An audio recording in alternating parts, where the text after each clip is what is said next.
Je vais vous présenter les mouvements de paix en Europe et la question européenne pendant la période de l'entre-deux-guerres. Donc, j'ai mis le plan ici, mais finalement je vais le répéter pendant la présentation. La volonté d'unification des pays d'Europe, elle est née avant la fin de la Première Guerre mondiale, puisque le terme européisme est employé pour la première fois en 1915 par l'écrivain Jules Romains. L'Europe, c'est un ensemble de pays qui partagent des siècles d'histoire et de valeurs communes, comme l'héritage des civilisations grecques et romaines. Et la Grande Guerre, elle est donc vécue comme un suicide collectif qui a balayé cet héritage commun et qui a opposé les pays européens. La volonté de faire fusionner les identités culturelles et politiques, elle est d'autant plus forte et elle se répand à une large majorité de la population, surtout ceux qui ont combattu, puisqu'elle se révèle être la solution à une paix durable. En août 1919, l'écrivain Paul Valéry fait publier son livre La crise de l'esprit, dans lequel il s'interroge sur les conséquences de la guerre d'un point de vue intellectuel et sur la crise de l'âme européenne.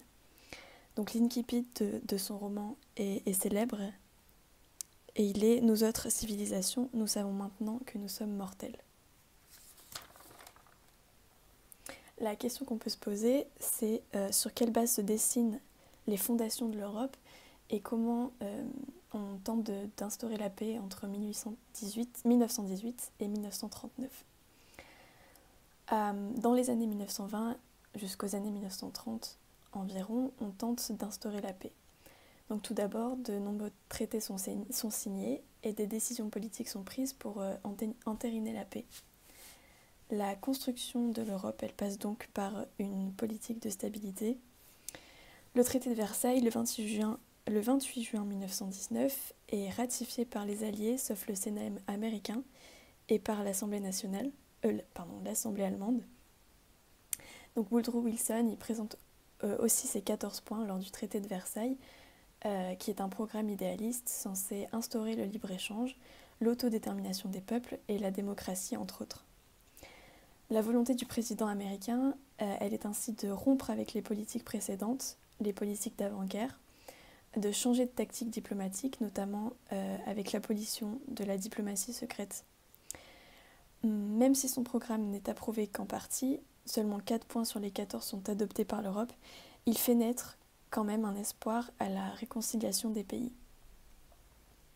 Le traité de Versailles, il crée aussi la Société des Nations, qui prévoit le désarmement ou encore la sécurité collective.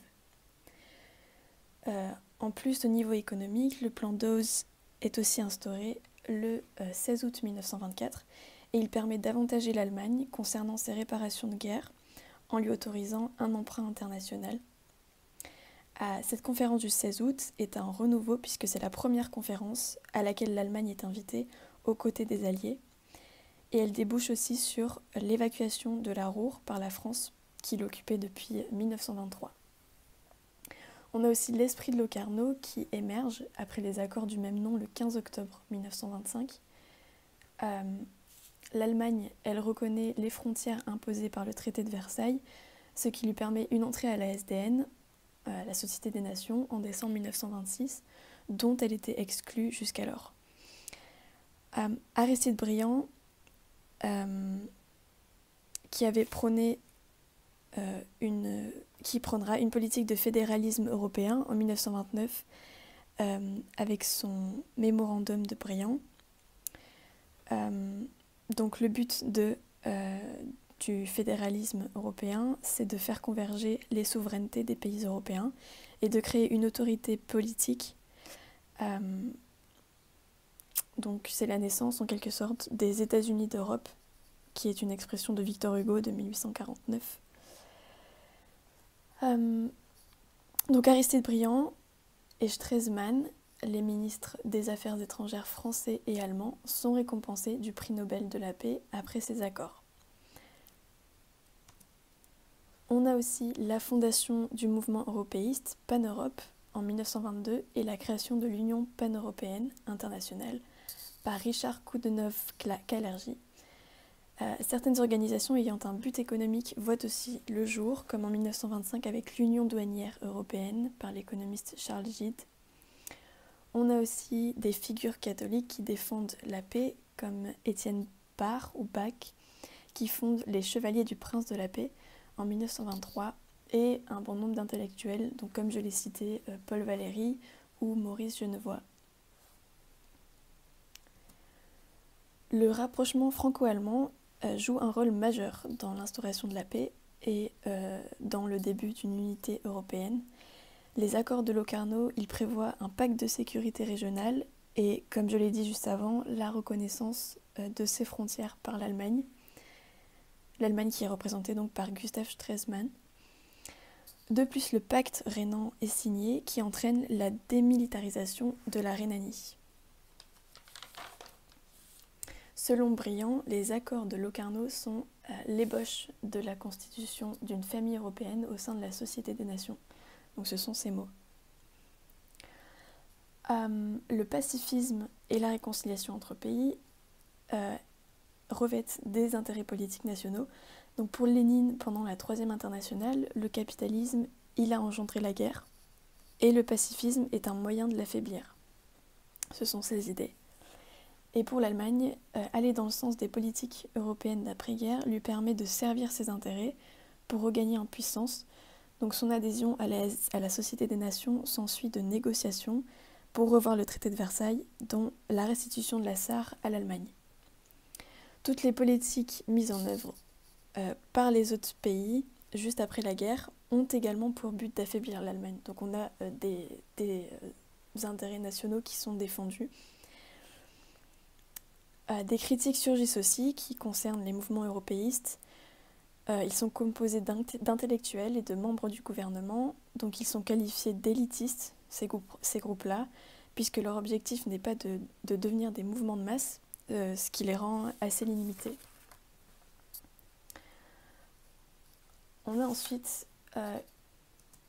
après la crise de 1929, l'illusion d'une unité qui est révélée. Donc l'unité, elle est brisée par le protectionnisme, puisqu'après la crise boursière de 1929, les pays d'Europe mettent la diplomatie de côté et ils tentent de redresser leur économie en adoptant des mesures protectionnistes. En Allemagne, par exemple, on assiste à une crise bancaire qui conduit à la nationalisation de presque tout le système bancaire. La démocratie libérale qui aspirait à être adoptée par toute l'Europe se révèle donc être non efficace pour gérer la crise et les États interviennent de nouveau dans l'économie. Donc finalement, le libéralisme est complètement remis en cause et même le libéralisme social, pourtant c'est le système qui était prôné par les européistes. Les droits de douane augmentent aussi, donc les pays recommencent à se faire face finalement. Donc j'ai parlé du projet d'Aristide Briand, donc qui est appelé le Mémorandum de Briand, qui a été donc présenté à la Société des Nations le 5 septembre 1929. Il avait pour but de créer une Union européenne en passant par une union douanière, notamment. Pourtant, ce projet, il se heurte à des réactions nationalistes et la commission d'études qui est créée le 23 septembre 1930, elle n'aboutit à aucun résultat. La crise économique, elle est en grande partie responsable de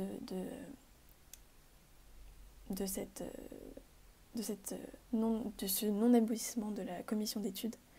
Donc finalement, les pays qui conservent la démocratie libérale, ce sont la France, le Royaume-Uni, la Suisse, la Belgique, les Pays-Bas, la Tchécoslovaquie et les pays scandinaves.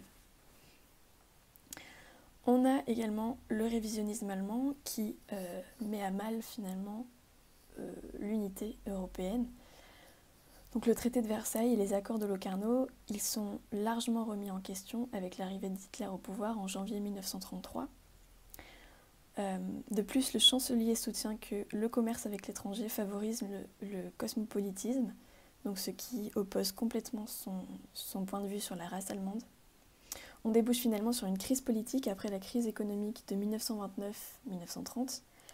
La mort de Stresemann en 1929 et d'Aristide Briand en 1932 vont de pair avec la mort de leur idéologie qui concerne la réconciliation, la paix européenne et la fondation d'une unité et d'une entente entre les pays d'Europe. En 1933, Hitler il décide de sortir le gouvernement allemand de la Société des Nations et le 7 mars 1936, il réoccupe la Rhénanie, donc il va contre les décisions des accords de Locarno. Et en 1939, il envahit la Pologne.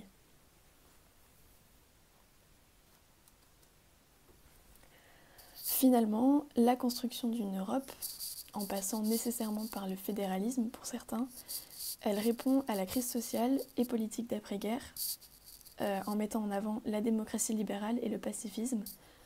Et de nombreux groupes prônent la paix, comme les catholiques et surtout les anciens combattants.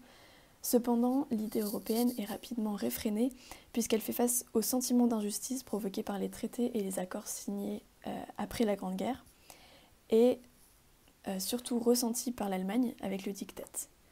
C'est en fait pendant cette période la volonté d'éviter la guerre qui l'a en quelque sorte provoquée.